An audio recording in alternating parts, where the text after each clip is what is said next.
என் பெயர் கல்பனா. எனக்கு 20 வயது ஆகிறது. நான் திருச்சியின் ஒரு நகரத்தை சேர்ந்தவள்.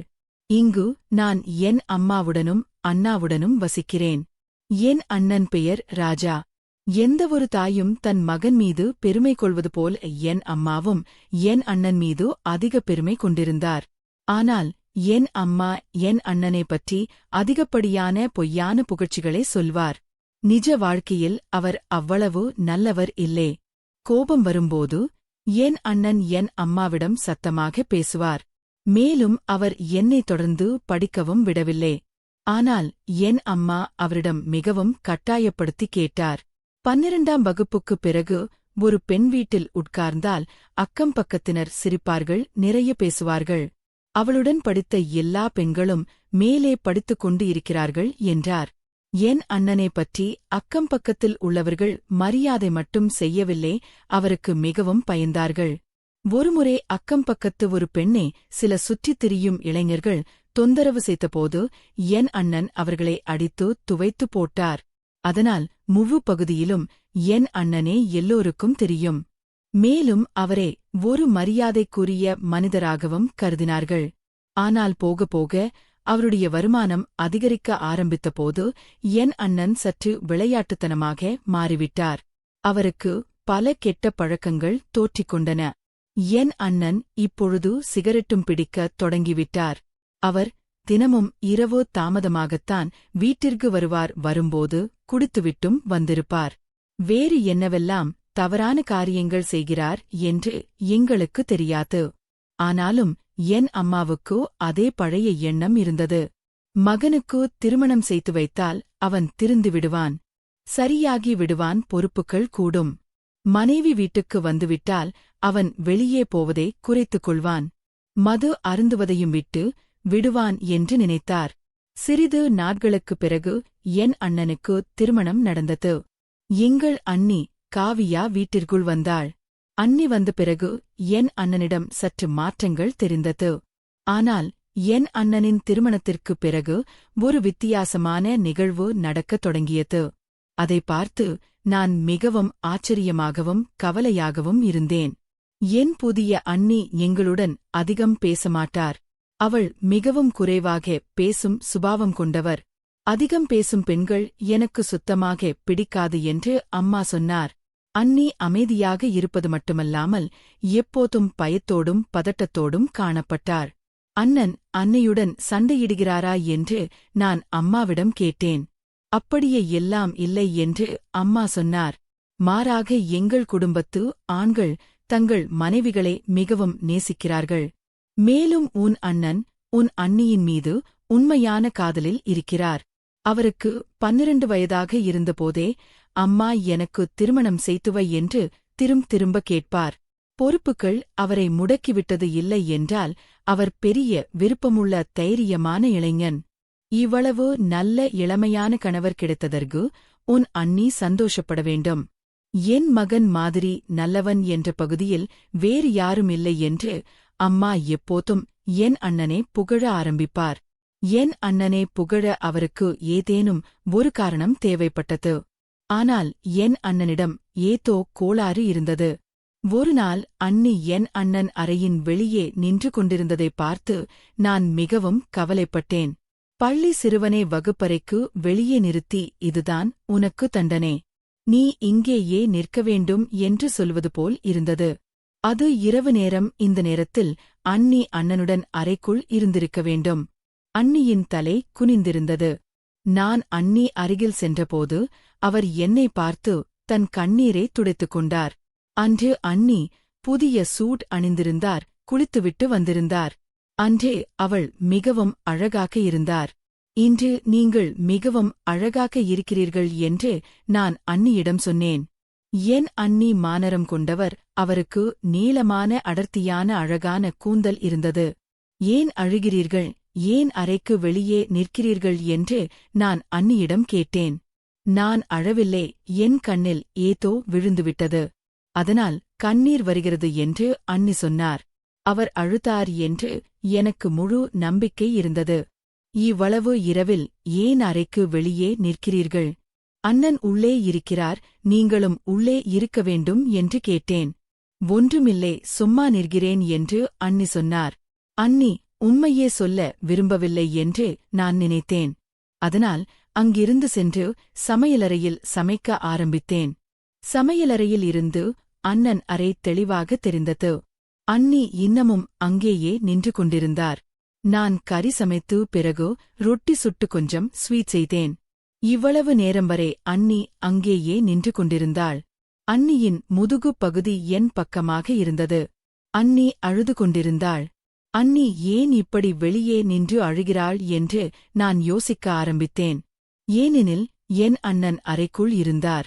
அண்ணன் அறையின் கதவும் திறந்தே இருந்தது. ஆனால் திருச்சிலை போடப்பட்டிருந்தது. அண்ணி இன்று குளித்து இவ்வளவு அழகாக இருக்கிறாரே, அண்ணன் ஏன் அவரை அறைக்கு வெளியே நிற்க வைக்கிறார் என்று எனக்கு புரியவில்லை. நான் சாப்பிட்டுவிட்டு என் அறைக்கு சென்றுவிட்டேன். காலையில் நான் என் அறையிலிருந்து வெளியே வந்தபோது அண்ணி வெளியே இல்லை. இரவு முழுவதும் அவள் வெளியே நின்று என்ன செய்து கொண்டிருந்தார் என்று எனக்கு தெரியவில்லை. நான் இதைப்பற்றி அதிகம் கவலைப்படவில்லை. இப்படியே 2 நாட்கள் கடந்தன. ஒரு நாள் அன்னை எங்களுடன் அமர்ந்திருந்தார். இப்போது அண்ணனுக்கு போன் வந்தது. இன்று இரவு நான் வீட்டுக்கு சாப்பிட வரமாட்டேன் என்று சொன்னார். என் அண்ணனின் உத்தரவுப்படி அண்ணி தினமும் காலையும் இரவும் என் அண்ணனுடன் சேர்ந்துதான் சாப்பிட வேண்டும். அன்னிக்கு மிகவும் பசியாக இருந்தது. பரவாயில்லே, இன்று நீங்கள் எங்களுடன் அமர்ந்து சாப்பிடுங்கள் என்று நான் அண்ணியிடம் சொன்னேன். ஆனால் அண்ணி எங்களுடன் சாப்பிட அமர்ந்தவுடன், எங்க அம்மா, இந்த கெட்ட வாசனை எங்கிருந்து வருகிறது? அறையில் ஏதேனும் இழுசத்துவிட்டதா? நான் இப்பதானே எல்லா இடத்தையும் துடைத்தேன். அப்போ இந்த வாசனை எங்கிருந்து வருகிறது என்று கேட்டாள். என் அண்ணி தலையை குனிந்து உட்கார்ந்து வேகமாக சாப்பிட்டுவிட்டு அங்கிருந்து சென்றுவிட்டாள். சாப்பிட்டு முடித்தவுடன் தன் அறைக்கு சென்றாள். அவள் போனவுடன் துர்நாற்றமும் போய்விட்டது. என் அம்மா வாசனையும் இவளிடமிருந்துதான் வருகிறது போல. ஆனால் இவள் அப்படிப்பட்டவள் இல்லையே, ஏன் இப்படி அசுத்தமாக தெரிகிறாள்? நான் அவளை பார்க்கிறேன் என்று சொன்னாள். இப்படி ஒருவரைப் பற்றி கேட்பது நல்லதல்ல. அண்ணி வருத்தப்படுவார். ஒருவேளை அவருக்கு குளிப்பது பிடிக்காமல் இருக்கலாம் என்று நான் அம்மாவிடம் சொன்னேன். ஏன் பிடிக்காது? இது என்ன டிசம்பர் மாதமா? ஜூன் மாதம் கோடை காலத்தில் எல்லோரும் தினமும் குளிக்க வேண்டும். குறிப்பாக திருமணமாகி வந்த பெண்கள் தங்களை மிகவும் சுத்தமாகவும் அழகாகவும் வைத்துக் கொள்ள வேண்டும். ஆண்களுக்கு இது போன்ற விஷயங்கள்தான் பிடிக்கும். நீ என் பேச்சை கவனத்தில் வைத்துக்கொள். உனக்கு திருமணமாகும்போது தினமும் குளித்து சுத்தமாக இருக்கும் பெண்களையே ஆண்களுக்கு பிடிக்கும். இந்த விஷயத்தை உன் அன்னைக்கு புரிய வைப்பது மிகவும் அவசியம். நான் அவரிடம் பேசி வருகிறேன் என்று சொல்லிவிட்டு எங்க அம்மா அங்கிருந்து சென்றுவிட்டார். ஆனால் அம்மா அண்ணி அறைக்கு சென்று என்ன சொன்னாள்? அது அன்னைக்கு எவ்வளவு பிடித்தது பிடிக்கவில்லை என்று கடவுளுக்குதான் தெரியும். ஆனால் நான் பார்த்தபோது அடுத்த நாளும் அண்ணி குளிக்கவில்லை. அன்னை குளித்து 4 நாட்கள் ஆகியிருந்தது. காலையில் நான் பார்த்தபோது அன்னை கையில் புதிய தங்க வளையல்கள் அணிந்திருந்தார். அன்னைக்கு தேவையான எல்லா பொருட்களையும் நானும் அம்மாவும் சேர்ந்துதான் வாங்கினோம். திருமணத்திற்குப் பிறகு அண்ணி வெளியேயும் செல்லவில்லை. அதனால் நான் அண்ணி அருகில் சென்று இந்த வளையல்கள் எங்கிருந்து வந்தது என்று கேட்டேன். காலையில் உன் அண்ணன் கொடுத்தார் என்று அண்ணி சொன்னாள். ஆனால் அண்ணி அதிக சந்தோஷமாக தெரியவில்லை. அண்ணன் இன்று மிகவும் சந்தோஷமாக இருக்கிறார் என்று நினைக்கிறேன். பரிசுகள் கொடுப்பது உறவில் அன்பை வளர்க்கும். அது நல்லதுதானே என்று நான் அண்ணியிடம் சொன்னேன். ஆமாம், இப்போது நல்ல மனநிலையில் இருக்கிறார். ஆனால் இரவு வரை எப்போது மனநிலை மாறும் என்று தெரியாதே என்று அண்ணி மெல்லிய குரலில் சொன்னாள். ஏன் மனநிலை மாறும்? அண்ணனின் பேச்சை நீங்கள் கேட்கவில்லையா என்று கேட்டேன். ஒன்றுமில்லை என்று அண்ணி சொன்னாள். அண்ணி மிகவும் கவலையாக தெரிந்தாள். என் அண்ணி மிகவும் பயந்திருந்தாள். சிறிது நேரத்திற்குப் பிறகு அவள் குளிக்க சென்றாள். அவர் கண்கள் என் உடலை மேலிருந்து கீழாக வருடின. அந்தப் பார்வையில் இருந்த தீவிரம் என்னை அப்படியே உறைய வைத்தது. ரம்யா, நான் நினைச்சதை விட நீ ரொம்ப செக்ஸியா இருக்க என்று சொல்லிக்கொண்டே எழுந்து என் அருகில் வந்தார். அவர் நெருங்க நெருங்க என் மூச்சு காற்று சூடானது. என்னிடையே சுற்றி அவர் கைகள் வளைந்தபோது அந்த மெல்லிய துணிக்கும் அவருக்கும் இடையில் தடை ஏதும் இல்லை என்பதை அவர் உணர்ந்தார். நிஜமாவே நான் சொன்னதை கேட்டுட்டியே, நீ ரொம்ப சமத்து என்று கூறி என் காதோரம் கிசுகிசுத்தார். அந்த மதிய வேளையில் வீடே நிசப்தமாக இருக்க கௌதமின் ஸ்பரிசம் என் ஒவ்வொரு அணுவிலும் ஒரு போதையை ஏற்றியது. அவர் என்னை அப்படியே தூக்கி சென்று டைனிங் டேபிளில் அமர வைத்தார். இப்போ எதுக்குங்க இதெல்லாம் என்று நான் நாணத்தோடு கேட்க, இது வெறும் ஆரம்பம்தான் ரம்யா, இந்த 10 நாள் நீ என்னோட தேவதே, உனக்கோ இதுவரை கிடைக்காத எல்லா சுகத்தையும் நான் தருவேன் என்றார். சாப்பாடு வந்து சேர்ந்தது. அவர் எனக்கு ஊற்றிவிட நான் அவருக்கு ஊட்டிவிட்டேன். பிரகாஷுடன் இருந்த அந்த 6 மாதங்களில் கிடைக்காத ஒரு நெருக்கமும் புரிதலும் இந்த சில மணி நேரங்களில் கௌதமிடம் எனக்கு கிடைத்தது. சாப்பிட்டு முடித்ததும் கௌதம் ஒரு மியூசிக் பிள்ளையரை ஆன் செய்தார். மெல்லிய இசை அந்த அறையை நிரப்பியது. வா, ஒரு டான்ஸ் ஆடலாம் என்று என் கையை பற்றினார். இருட்டு படரத் தொடங்கிய அந்த வேளையில் கௌதமின் அரவணைப்பில் நான் என்னை முழுமையாக மறந்தேன். அவர் மெல்ல என் உடம்பில் ஜிப்பை இறக்கத் தொடங்கினார். கௌதம், யாராவது பார்த்திடப் போறாங்க என்று நான் மெல்ல தடுக்க முயல. யாரும் வரமாட்டாங்க, இந்த உலகத்தில் இப்போ நாம 2 பேர் மட்டும்தான் என்று கூறி என் இதழ்களை ஆழமாக சுவைக்கத் தொடங்கினார். அன்றைய மதியம் தொடங்கி இரவு வரை கௌதம் எனக்கு ஒரு புதிய உலகத்தை காட்டினார். ஒவ்வொரு முறையும் அவர் என்னை தீண்டும்போது என் கணவர் பிரகாசன் நினைவுமங்கலாக வந்து போனது. நாள் கௌதம் தரும் சுகத்திற்கு முன்னால் அந்த குற்ற உணர்வு தவிடுபொடியானது. மறுநாள் காலை நான் கௌதமின் மார்பில் சாய்ந்து படுத்திருந்தபோது என் செல்போன் அடித்தது. பார்த்தால் பிரகாஷ். என் இதயம் ஒரு நிமிடம் நின்று துடித்தது. ஹலோ என்று நடுக்கத்தோடு எடுத்தேன். ரம்யா, ஒரு கோட் நியூஸ் கேம், சீக்கிரம் முடிஞ்சிருச்சு. அவர் உடலிலிருந்து மீண்டும் துர்நாற்றம் வரத் தொடங்கியது. கோடைக்காலம், யாராவது 3 அல்லது 4 நாட்கள் குளிக்காமல் இருந்தால் இப்படித்தான் ஆகும். அண்ணியம்மா அருகில் வந்து அமரும்போதெல்லாம் என் அம்மா தன் கைகளால் மூக்கை பொத்திக் கொள்வார் அல்லது துப்பட்டாவால் மூக்கை மூடிக்கொள்வார். அப்படி செய்யாதீர்கள், அண்ணி வருத்தப்படுவார் என்று நான் என் அம்மாவிடம் செய்கை செய்தேன். அதற்கு, எங்க அம்மா, இவளுக்கு குளிப்பதில் என்ன பிரச்சனை? ஏன் குளிப்பதில்லே? இவள் அம்மா இதையெல்லாம் கற்றுக் கொடுத்து அனுப்பியிருக்கிறாரா என்று சொன்னாள். அம்மாவின் பேச்சைக் கேட்டு அண்ணி அதிகம் கவலைப்பட்டாள். அவளுடைய முகத்தில் வெட்கமும் தெரிந்தது. ஆனால் நான் பார்த்தேன், அண்ணி எப்போதெல்லாம் குளித்து தயாராக இருக்கிறாரோ அப்போதெல்லாம் அண்ணன் அவரை அரைவாசலில் நிற்க வைத்திருந்தார். ஆனால் அண்ணி குளிக்காத நாட்களில் என் அண்ணன் அண்ணியே அதிகம் கவனித்துக் கொள்வார். அன்னைக்கு பரிசுகள் வாங்கி வருவார். இரவு சாப்பிட ஐஸ்கிரீம் வாங்கி வருவார். என் அண்ணன் அன்னைக்கு இவ்வளவு செல்லம் கொடுத்தார், இவ்வளவு அன்பு காட்டினார். ஆனால் அன்னை குளித்து புதிய ஆடைகள் அணிந்து தயாராக இருக்கும் நாளில் ஏன் என் அண்ணன் அண்ணியே அறைக்கு வெளியே நிற்க வைத்திருந்தார்? இதற்கெல்லாம் என்ன அர்த்தம்? ஆண்களுக்கு சுத்தமாக இருக்கும் பெண்களைதான் பிடிக்கும். உடலில் நல்ல வாசனை இருக்க வேண்டும். கூந்தலை நன்றாக பின்னி நல்ல ஆடைகளை அணிந்திருக்க வேண்டும் என்று அம்மா சொன்னாரே. என் அண்ணி மிகவும் அழகானவள், அவள் மாநிறம் கொண்டவள், எல்லா வண்ண ஆடைகளும் அவளுக்கு அழகாக இருக்கும். ஆனால் என்ன ஒரு விசித்திரமான விஷயம் என்னவென்றால், அண்ணி மிகவும் சுத்தமாகவும் அழகாகவும் இருக்கும் நாளில் அண்ணன் அவளுடன் சண்டையிட்டு வெளியே அனுப்பிவிடுவார். ஆனால் அவள் உடலில் துர்நாற்றம் வரும் நாளில் அண்ணன் அவளுக்கு நிறைய செல்லம் கொடுத்து நிறைய அன்பு காட்டி நிறைய பரிசுகளும் வாங்கி வருவார். இப்போது எனக்கு சந்தேகம் வரத் தொடங்கியது.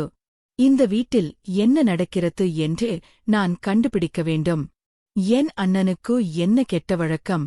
ஒரு நாள் நான் அண்ணியிடம் கேட்டபோது, உங்களுக்கு எல்லாம் தெரியும் என்று அண்ணி சொன்னாள். சில நாட்களுக்குப் பிறகு எனக்கு வாய்ப்பு கிடைத்தது. எல்லாமே எனக்கு சாதகமாக நடந்தது. அன்னை காலையில் திடீரென்று தன் தாயின் வீட்டுக்கு சென்றார். அவருடைய அம்மாவுக்கு உடல்நிலை சரியில்லை என்று அவருக்கு தொலைபேசி அழைப்பு வந்தது.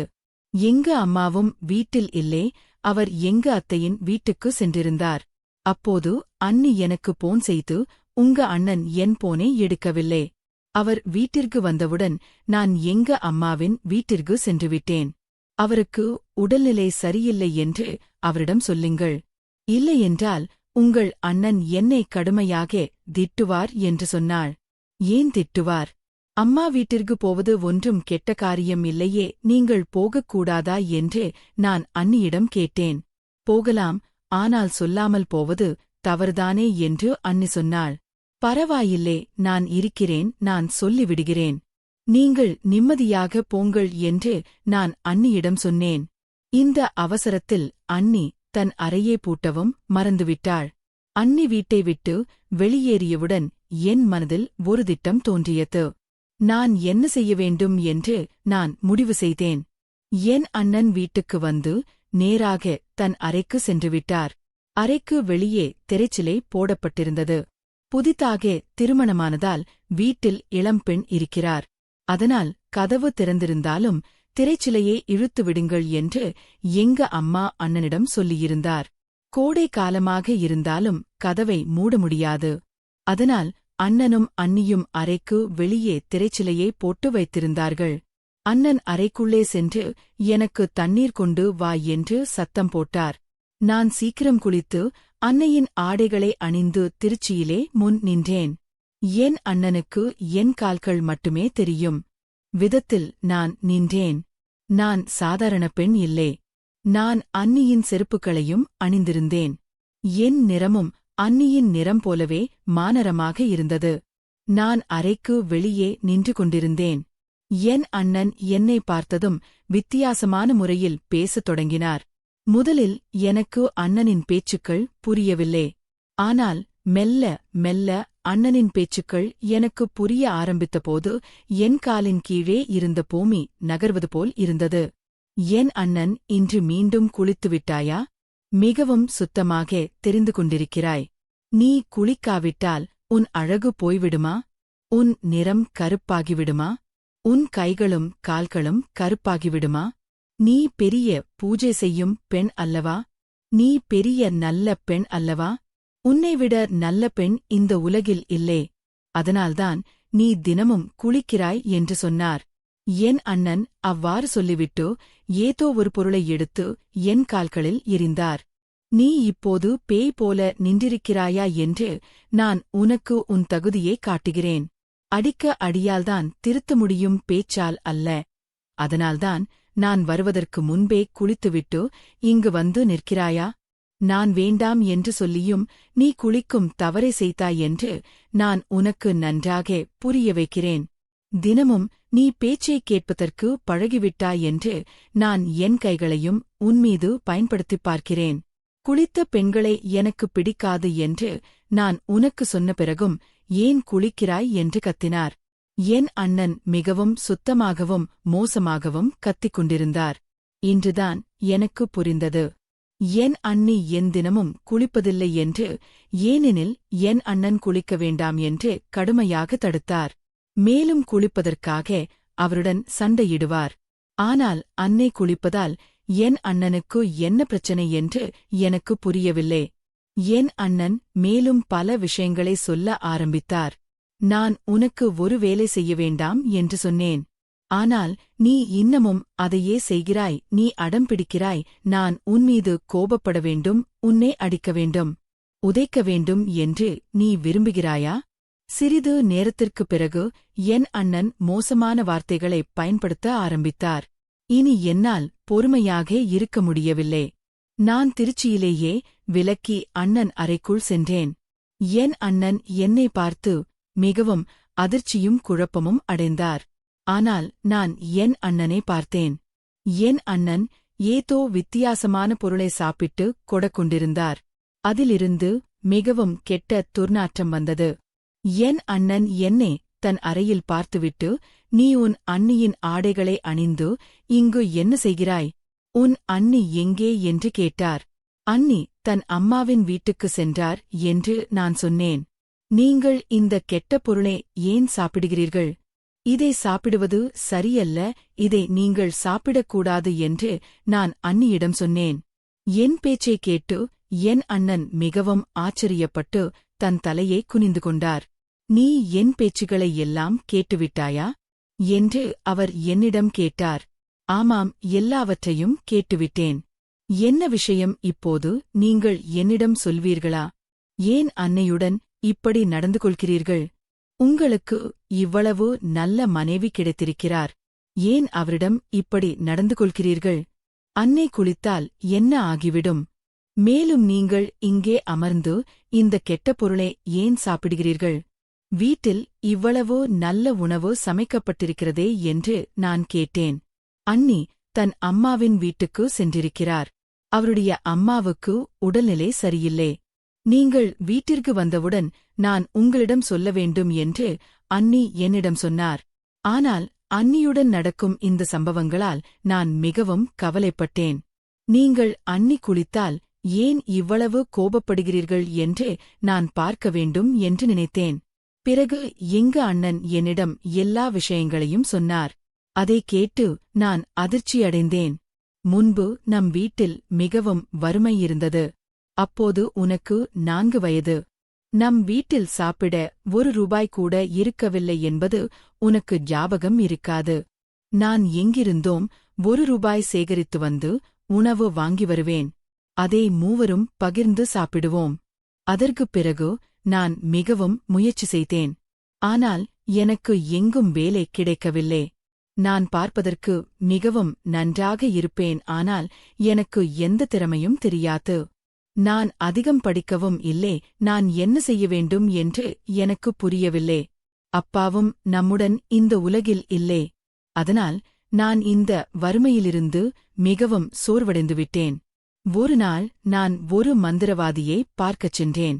அவர் என்னிடம், நீ இந்த கெட்ட சடங்குகளை செய், அதன் பிறகு உனக்கு செல்வத்திற்கு பஞ்சமே இருக்காது என்று சொன்னார். ஆனால் இந்த சடங்குகளை செய்வதற்கு நீ குளிக்கக்கூடாது. கெட்ட பொருளை சாப்பிட வேண்டும். கெட்ட காரியங்களை செய்ய வேண்டும். பூஜை பக்தியெல்லாம் செய்யக்கூடாது. நாளைக்கு உனக்கு திருமணம் நடந்தால் உன் மனைவியிடமும் குளிக்க வேண்டாம் என்று சொல். அவளும் அசுத்தமாகவே இருக்கட்டும். அப்பொழுது உனக்கு செல்வம் அதிகமாக கிடைக்கும். இதற்காக அவர் எனக்கு ஏதோ மந்திரம் சொல்லிக் கொடுத்தார். நான் இதையெல்லாம் செய்ய ஆரம்பித்தபோது, அசுத்தத்தில் வாழ ஆரம்பித்தபோது, கெட்ட பொருளை சாப்பிட ஆரம்பித்தபோது நம் வீட்டிலிருந்து வறுமை நீங்கியது. நமக்கு நிறைய செல்வம் வந்தது.